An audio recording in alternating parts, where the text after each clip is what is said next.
Hey everyone, let's jump right into this explainer. Today, we are learning how to survive FINRA's account maintenance and ongoing review rules. Because honestly, as any seasoned broker will tell you, opening the account is the easy part. It's the ongoing babysitting that's going to really test your compliance knowledge. Real quick before we dive into the chaos, this explainer is brought to you by CertFuel.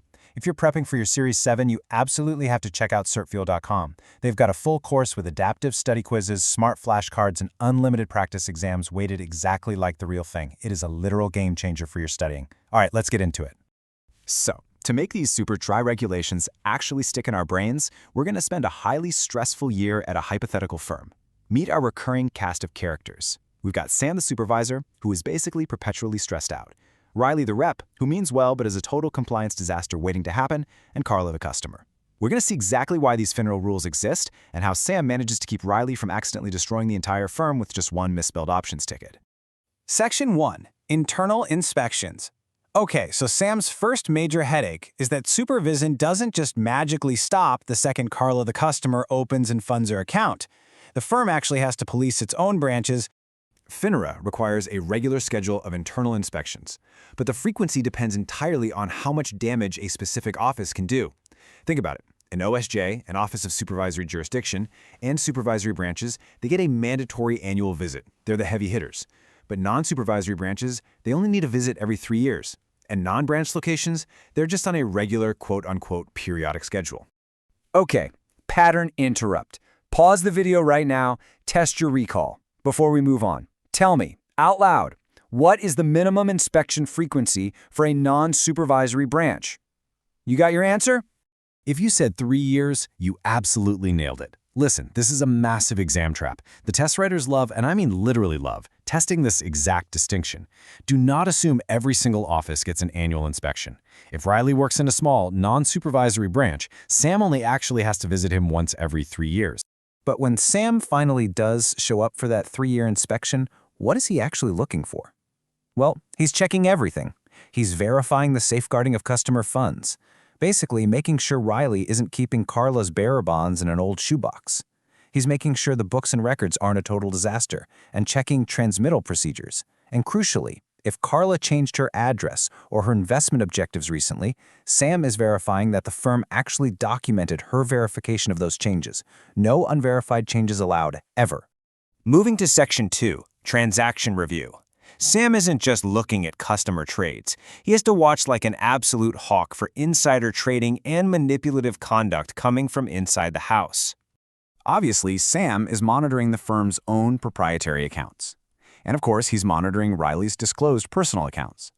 But the net is cast way wider than just Riley. He also has to monitor what FINRA calls covered accounts. And here is another huge exam trap.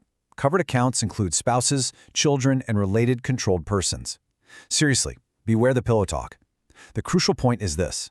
If Riley is working on a massive, unannounced corporate merger and he's just talking in his sleep, and his spouse decides to log into her separate account the next morning and buy 1,000 call options on that exact company, the firm is completely liable. That's proxy insider trading. And that is exactly why family accounts are strictly monitored. All right, Section 3, Applicant Investigation. Let's flash back in time for a second to when Sam first hired Riley the rep. We need to look at the intense due diligence FINRA requires before someone can even get near Carla the customer's money. To properly investigate an applicant's character, reputation, and qualifications, Sam needs to look at 2 absolutely critical documents, Form U4 and Form U5. Think of Form U4 as the application. It's Riley's background, his residential history, his disclosures. Form U5, on the other hand, is the breakup record. It's the uniform termination notice from Riley's previous firm, detailing exactly why he left and if there were any regulatory red flags waving when he walked out that door. These 2 steps are non-negotiable for onboarding. Step 1, review the U5 from the old firm. Step 2, verify the new U4 for the new firm. But just knowing what the forms are, that's not going to be enough. The exam is going to test you specifically on the super strict deadlines for each of these. Let's look at the numbers. 60. Sam has exactly 60 days to get his hands on and review Riley's most recent Form U5. Since this form often has to be tracked down from a prior employer, FINRA gives the firm a fairly generous 60-day window to review it. 30. On the flip side, Sam has only 30 calendar days to verify the accuracy of the initial or transfer Form U4. Because this is the application Riley is filling out right now, the turnaround time to verify his current background is a lot tighter. Did you catch the exam trap there? The test writers will absolutely try to bait you into swapping these numbers, so burn this into your brain right now. Form U5, the past breakup, takes longer, 60 days. Form U4, the present application, needs a fast check, 30 days. Whatever you do, do not mix those up on exam day. Section 4, the annual compliance meeting. Let's skip ahead to the end of our hypothetical year and see how this all builds into the final ongoing review requirement.